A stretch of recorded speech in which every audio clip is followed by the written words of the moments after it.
Alors, bienvenue à cette capsule d'information concernant la protection des renseignements personnels dans le secteur privé, la loi 25, anciennement le projet de loi 64.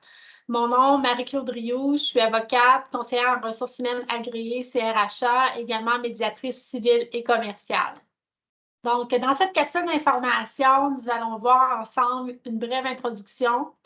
Ensuite, le rappel des obligations au 22 septembre 2022. Les obligations à partir du 22 septembre 2023 et une conclusion. Il faut comprendre que les modifications apportées à la loi sur la protection des renseignements personnels sont entrées en vigueur en 3 phases. Une première le 22 septembre 2022, une deuxième le 22 septembre 2023 et une troisième à venir le 22 septembre 2024. La loi sur la protection des renseignements personnels dans le secteur privé s'applique à toutes les entreprises, donc tant les cabinets d'avocats, les études de notaire, les entreprises manufacturières, les salons de coiffure. Donc, ça s'applique vraiment à toutes les entreprises qui sont au Québec. Qu'est-ce qu'un renseignement personnel? Un renseignement personnel est défini par la loi. On dit qu'il s'agit de tout renseignement qui concerne une personne physique et qui permet de l'identifier. À titre d'exemple, son nom, son adresse, son numéro de téléphone, sa date de naissance, également ses croyances religieuses, son statut matrimonial. Donc, ce sont tous des exemples de renseignements personnels. La loi y accorde une définition très large et libérale.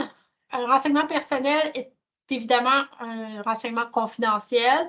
Par contre, tout renseignement confidentiel n'est pas un renseignement personnel, notamment là, dans le cadre d'une transaction commerciale, la liste de prix ou des clients ne sont pas nécessairement des renseignements personnels puisqu'ils ne permettent pas nécessairement d'identifier un individu. Par ailleurs, les informations, comme par exemple les coordonnées d'affaires, le numéro de téléphone, l'adresse, ne sont pas des renseignements personnels. Par ailleurs, dans le Code civil du Québec, aux articles 35 à 40, on traite entre autres du respect à la vie privée, de même que de la constitution d'un dossier sur autrui. Je voulais tout simplement vous le souligner, puisqu'on en traite dans le cadre de différentes sanctions. Maintenant, le rappel des obligations au 22 septembre 2022. Première des choses, il faut désigner par écrit le responsable de la protection des renseignements personnels. C'est ce que vous devriez déjà avoir fait. Par défaut, c'est la personne qui a la plus haute autorité au sein de votre étude. Par contre, cette personne peut déléguer ses pouvoirs par écrit, soit totalement ou partiellement à une autre personne. Donc, si vous voulez déléguer les pouvoirs, il est important de le faire par écrit. Également, on doit publier le titre et les coordonnées de la personne responsable de la protection des renseignements personnels sur le site Internet de l'entreprise. Ou, si vous n'avez pas de site Internet, il faut les rendre accessibles par tout autre moyen approprié, dont par exemple à l'entrée de votre étude, là, où vous pourriez mentionner le titre et les coordonnées de la personne là, qui est responsable de la protection des renseignements personnels. La loi ne parle pas de ce qu'on entend par coordonnées. Donc, ça peut être une adresse courriel, un numéro de téléphone, une adresse, de même que le titre. On ne précise pas nécessairement qu'on doit écrire le nom de la personne. Au 22 septembre 2022, il faut également avoir en main un plan d'intervention en cas d'incident de confidentialité. Il faut transmettre aussi un avis à la Commission d'accès à l'information. La Commission d'accès à l'information, elle a maintenant 2 chapeaux, donc soit donner accès à l'information et également la protection des données. Donc, s'il arrive un incident de confidentialité présentant un risque sérieux, on doit transmettre un avis à la Commission et informer la personne concernée. Lorsqu'on évalue le risque qu'un préjudice soit causé à une personne dont un renseignement personnel est concerné par un incident de confidentialité, la personne qui exploite une entreprise doit considérer la sensibilité du renseignement concerné, les conséquences appréhendées de son utilisation, puis la probabilité qu'il soit utilisé à des fins préjudiciables. Vous devez également tenir un registre des incidents de confidentialité et y inscrire les mesures prises pour éviter que de nouveaux incidents du même genre se produisent.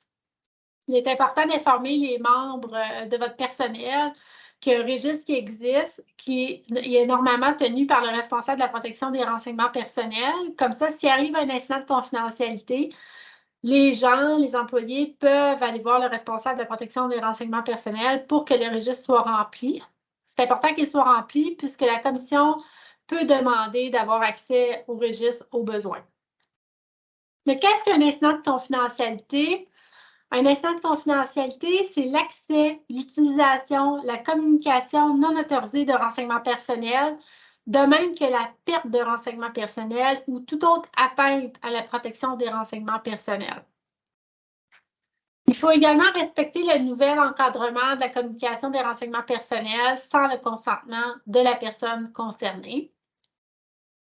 De plus, au 22 septembre 2022, il est recommandé d'appuyer la personne responsable de la protection des renseignements personnels avec les ressources nécessaires, dont par exemple les services d'un avocat pour la rédaction politique, également les services de quelqu'un en informatique pour tout ce qui est la protection du système informatique. Donc, il y a différentes ressources qui sont nécessaires pour appuyer la personne qui est en charge, qui est responsable de la protection des renseignements personnels.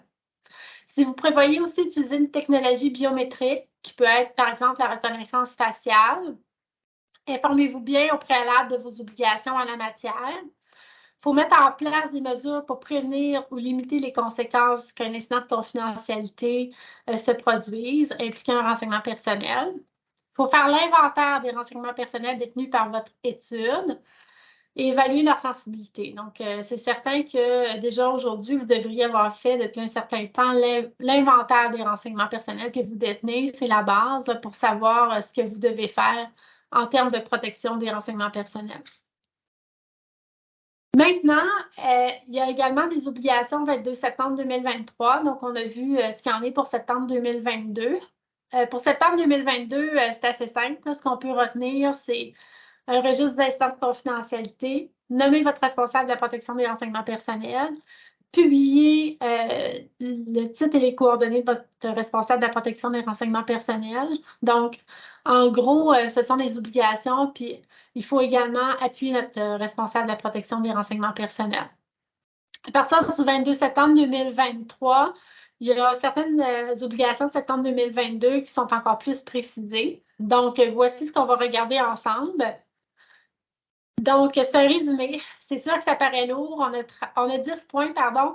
Par contre, les plus importants, si on veut, là, ce sont les points 1 à 3, en ce sens qu'il faut mettre en œuvre des politiques et des pratiques encadrant la gouvernance des renseignements personnels et publier les informations détaillées. Respecter les nouvelles obligations d'information de transparence envers les citoyens. Procéder à une évaluation des facteurs relatifs à la vie privée, donc un EFVP dans certaines situations. Je dis les plus importants, les autres ne sont pas négligés non plus. Par contre, il y a plus de travail à faire. C'est dans ce sens-là. Point 4, prévoir par défaut les paramètres assurant le plus haut niveau de confidentialité du produit ou du service technologique offert au public. Anonymisation ou destruction des renseignements personnels. Nouvelles règles concernant le consentement. Droit à la désindexation. Nouvelles conditions à la communication des renseignements personnels à l'extérieur du Québec. Nouvelles conditions de communication des renseignements personnels facilitant le processus de deuil. Nouvelles conditions entourant la collecte des renseignements personnels concernant un mineur de moins de 14 ans. Donc, tous ces points-là, on va les revoir ensemble dans les prochaines diapositives. Alors, le premier point, mettre en œuvre des politiques et des pratiques encadrant la gouvernance des renseignements personnels et en publier les informations détaillées. Donc, il faut prévoir les règles applicables à la conservation, à la destruction des renseignements personnels, les rôles et responsabilités des membres du personnel tout au long du cycle de vie des renseignements personnels, un processus de traitement de plainte relative à la protection des renseignements personnels. Toujours par rapport au point 1, il faut développer des politiques et des pratiques qui encadrent la gouvernance, mais ces politiques et ces pratiques-là doivent être quand même proportionnées à la nature et à l'importance des activités de l'entreprise et être toujours approuvées par le responsable de la protection des renseignements personnels. Des informations détaillées au sujet des politiques et des pratiques doivent être, en termes simples et clairs, publiées sur votre site Internet ou si vous n'avez pas de site, rendu accessible par tout autre moyen approprié. Donc, il faut rédiger des politiques et des pratiques au sein de votre cabinet, votre étude, mais également en rédiger si on veut, des plus courtes en termes simples et clairs sur votre site Internet. Toujours par rapport à mettre en œuvre des politiques et des pratiques encadrant la gouvernance des renseignements personnels et en publier les informations détaillées. On veut tout simplement vous mentionner que pour mettre en œuvre vos politiques de gouvernance, vous devez essentiellement faire l'inventaire des renseignements personnels que vous détenez. C'est bien important et évaluer leur sensibilité, comme on avait mentionné au préalable. Puis, il faut tenir à jour votre inventaire des renseignements personnels pour vous assurer de planifier adéquatement vos actions et respecter toutes vos obligations. Maintenant, le point 2, il y a des nouvelles obligations d'information et de transparence envers les citoyens. Donc, vous devez les informer lorsque vous recueillez des renseignements personnels, des fins de la collecte, des moyens de la collecte, les droits d'accès et de rectification des renseignements personnels, le droit des personnes concernées de retirer leur consentement. Donc, ce sont tous des choses que vous devez mettre dans vos politiques notamment. Toujours notre point 2, vous devez aussi informer s'il y a lieu la personne concernée qui vous remet des renseignements personnels, du nom du tiers ou des catégories de tiers pour qui la collecte est faite, du nom des tiers à qui il est nécessaire de communiquer les renseignements personnels et de la possibilité que les renseignements soient communiqués à l'extérieur du Québec. Ça également, nous devrons retrouver ça dans vos politiques. Vous ne pouvez pas communiquer à un tiers des renseignements personnels que vous détenez sur autrui, à moins que la personne concernée n'y consente ou que la loi le prévoie. Alors, on ne peut pas communiquer les renseignements personnels au sujet d'une personne à qui que ce soit. Il faut être très prudent. Donc, toujours en lien avec le point 2, sur demande de la personne concernée, les entreprises devront également l'informer des renseignements personnels recueillis auprès d'elles, des catégories de personnes qui ont accès à ces renseignements au sein de l'entreprise, de la durée de conservation de ces renseignements, des coordonnées du responsable de la protection des renseignements personnels. Encore une fois, tout ça devrait se retrouver dans vos politiques. Les entreprises qui recueillent par un moyen technologique des renseignements personnels devront rédiger une politique de confidentialité en termes simples et clairs et la diffuser sur leur site Internet ou par tout moyen propre à atteindre les personnes concernées. On doit aviser les personnes de toute modification à la politique. Cette façon de faire-là, ça serait d'indiquer au début de la politique la date d'entrée en vigueur et la date de la dernière modification. Les entreprises devront aussi notamment informer la personne concernée lorsqu'elle fait l'objet d'une décision fondée exclusivement sur un traitement automatisé des renseignements personnels, et ce, au plus tard au moment où elles l'informeront de cette décision. Il y a des nouvelles obligations également en lien avec la technologie. Donc, si l'entreprise recueille des renseignements personnels auprès de personnes concernées en ayant recours à une technologie comprenant des fonctions permettant de l'identifier, de la localiser ou d'effectuer un profilage, on devra au préalable l'informer du recours à la technologie, puis la personne concernée devra pouvoir activer les fonctions. Qu'est-ce que le profilage? Le profilage, c'est la collecte et l'utilisation des renseignements personnels afin d'évaluer certaines caractéristiques d'une personne physique, notamment à des fins d'analyse de rendement au travail, de la situation économique, de la santé, des préférences personnelles, des intérêts ou des comportements de la personne. Ce genre de profilage-là, on peut faire ça notamment lorsqu'on veut faire de la publicité ciblée. Maintenant, le troisième point, depuis le 22 septembre 2023, on a des obligations par rapport au fait de procéder à une évaluation des facteurs relatifs à la vie privée, un EFVP dans certaines situations.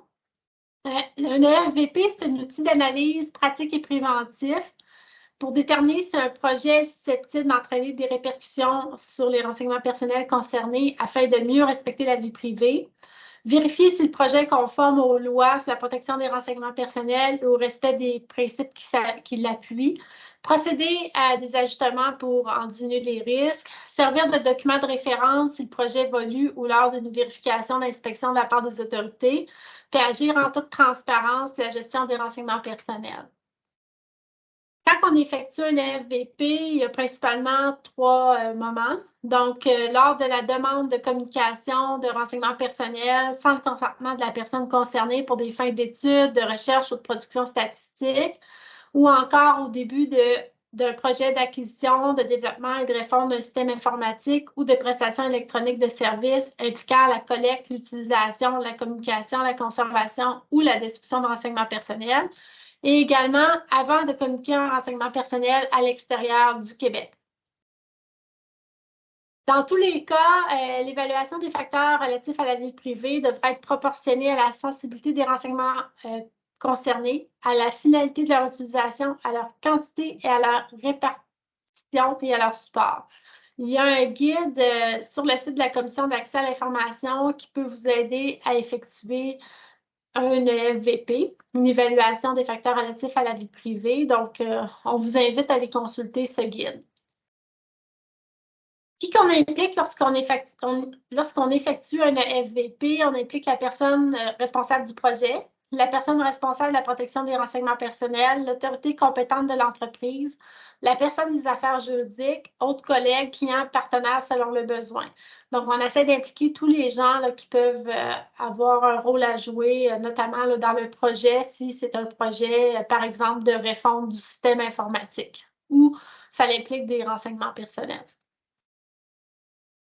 On peut détecter quand on fait un FVP, on peut détecter une collecte non nécessaire des renseignements personnels. Il faut comprendre qu'on doit collecter seulement les renseignements personnels dont on a besoin, puisque à défaut, on peut se porter à risque d'une fuite de renseignements personnels, d'un incident de confidentialité.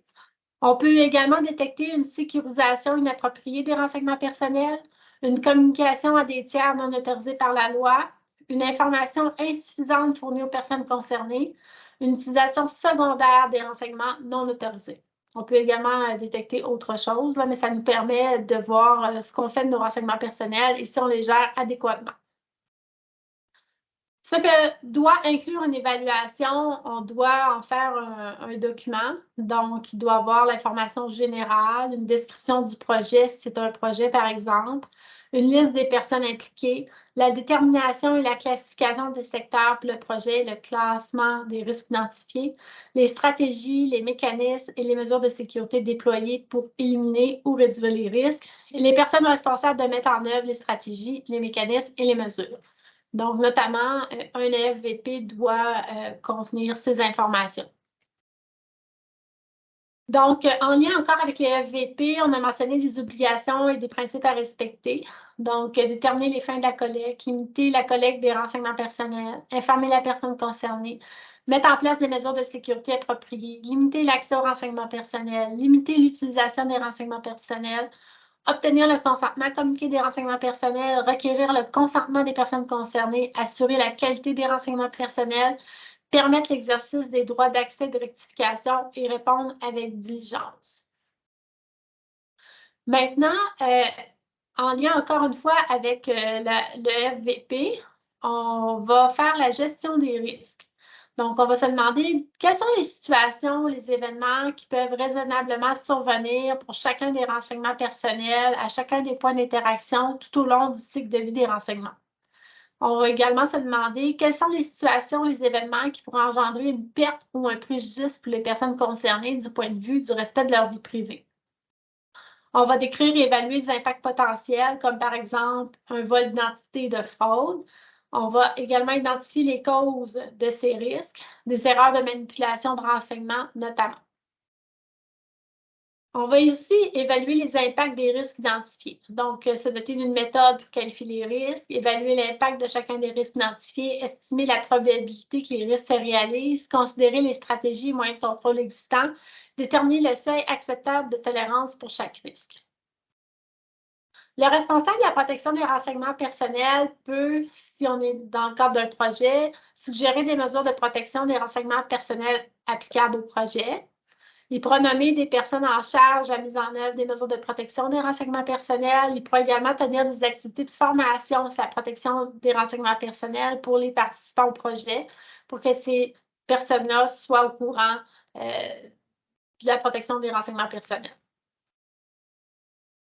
Maintenant, le point 4, on doit prévoir par défaut les paramètres assurant le plus haut niveau de confidentialité du produit ou du service technologique offert au public.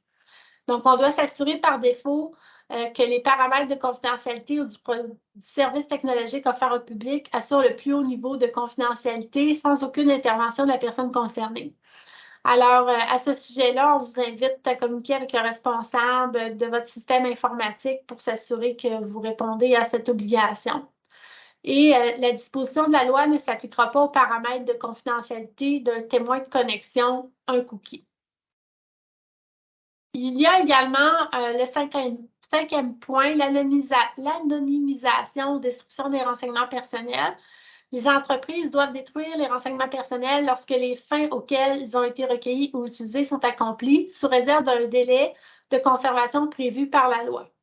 Donc, au niveau notarial, vous devez garder vos renseignements au moins 10 ans, mais encore, vous devez parfois les garder plus longtemps, là, compte tenu de diverses autres obligations. Il y a également des délais de prescription en matière de recours judiciaire. Donc, il y a plusieurs choses à tenir en compte là, pour déterminer quel est le délai de conservation là, pour lesquels vous allez garder vos informations. Les entreprises pourront aussi anonymiser les renseignements personnels, mais uniquement à des fins sérieuses et légitimes et lorsque prévu par règlement. Donc, anonymisation et destruction des renseignements personnels. Le point 5. Qu'est-ce que l'anonymisation? C'est lorsque le renseignement ne permet plus, en tout temps, de façon irréversible, d'identifier directement ou indirectement la personne. Il y a également des nouvelles règles, le point 6, concernant le consentement. Donc, tout consentement obtenu par une entreprise devra être demandé pour chacune de ses fins en termes simples et clairs. Lorsque la demande de consentement sera faite par écrit, elle devra être présentée distinctement de toute autre information communiquée à la personne concernée. Sauf exception, un renseignement personnel ne pourra être utilisé à une autre fin par une entreprise, à moins que la personne concernée ne consente. Les entreprises devront obtenir un consentement formulé de manière expresse avant d'utiliser un renseignement personnel sensible à une fin différente de celle prévue lors de la collecte. Un consentement en vertu de la loi, comme vous le savez, le consentement doit être manifeste, libre, éclairé et donné à des fins spécifiques. Par ailleurs, on parle de renseignement personnel, mais qu'est-ce qu'un renseignement personnel sensible? C'est lorsque par sa nature, notamment médicale, biométrique ou autrement intime, ou en raison du contexte de son utilisation, de sa communication, il suscite un haut degré d'attente raisonnable en matière de vie privée. Maintenant, les nouvelles règles concernant le consentement, un renseignement personnel pourrait être utilisé à une autre fin sans le consentement de la personne concernée dans différentes situations. Donc, son utilisation est à des fins compatibles avec celles pour lesquelles elle a été recueillie. Lorsque son utilisation est manifestement au bénéfice de la personne concernée, lorsque son utilisation est nécessaire à des fins de prévention et de détection de la fraude ou d'évaluation et d'amélioration des mesures de protection et de sécurité, lorsque son utilisation est nécessaire à des fins de fourniture ou de livraison d'un produit ou de prestation de service demandé par la personne concernée, lorsque son utilisation est nécessaire dans le cadre de communication pour la conclusion d'une transaction commerciale, lorsque son utilisation est nécessaire dans le cadre de communication dans l'exercice d'un mandat, lorsque son utilisation est nécessaire à des fins d'études, de recherche ou de production de statistiques et qu'il est dépersonnalisé. Maintenant, les nouvelles règles concernant le consentement, si vous communiquez un renseignement personnel à toute personne ou tout organisme sans le consentement de la personne concernée et que cette communication est nécessaire à l'exercice du mandat ou à l'exécution du contrat de service ou d'entreprise qui vous a été confié, le mandat ou le contrat doit alors être confié par écrit. Il doit entre autres indiquer les mesures que le mandataire ou l'exécuteur du contrat doit prendre pour assurer la protection du caractère confidentiel des renseignements personnels communiqués. Aussi, lorsque la communication d'un renseignement personnel est nécessaire aux fins de la conclusion d'une transaction commerciale à laquelle elle entend être partie, une personne qui exploite une entreprise peut communiquer tel renseignement sans le consentement de la personne concernée à l'autre partie à la transaction. Une entente avec l'autre partie doit toutefois être conclue au préalable alors qu'elle s'engage à ne pas utiliser les renseignements, plutôt à les utiliser qu'aux fins de la conclusion de la transaction commerciale. Il y a un 7e point qui est le droit à la désindexation. Les personnes vont pouvoir demander aux entreprises de cesser de diffuser leurs renseignements personnels ou de désindexer tout hyperlien rattaché à leur nom, donnant accès à des renseignements si cette diffusion leur cause un préjudice ou contrevient à la loi ou à une ordonnance judiciaire. Donc, c'est le droit à l'effacement ou à l'oubli.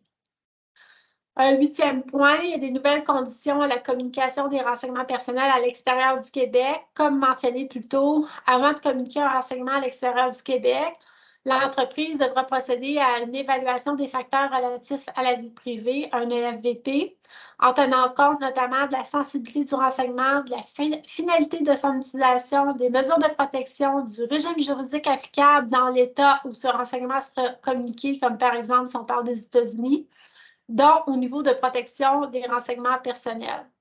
La communication des renseignements personnels pourra se faire si l'évaluation démontre que le renseignement bénéficiera d'une protection adéquate. Elle devra faire l'objet d'une entente écrite respectant certaines modalités. Le point 9, il y a des nouvelles conditions de communication des renseignements personnels facilitant le processus de deuil. Une entreprise pourra communiquer des renseignements personnels concernant une personne décédée à son conjoint ou à l'un de ses proches parents. Ce renseignement est susceptible d'aider cette personne dans son processus de deuil, à moins que la personne décédée n'ait consigné par écrit son refus d'accorder ce droit d'accès. Il y a le point 10, les nouvelles conditions entourant la collecte de renseignements personnels concernant un mineur de moins de 14 ans. Les renseignements personnels concernant un mineur de moins de 14 ans ne pourront être recueillis auprès de celui-ci sans consentement du titulaire de l'autorité parentale ou du tuteur, sauf lorsque cette collecte sera manifestement au bénéfice de ce mineur. Donc voilà, ça termine abruptement, mais ce sont les obligations de septembre 2023. Donc, nous avons vu septembre 2022, septembre 2023. Il y aura des obligations également en septembre 2024, mais très peu. On n'en parle pas dans cette présentation, mais ça fera probablement l'objet d'une autre capsule d'information. Alors, merci de votre écoute. Si vous avez des questions, n'hésitez pas à nous contacter.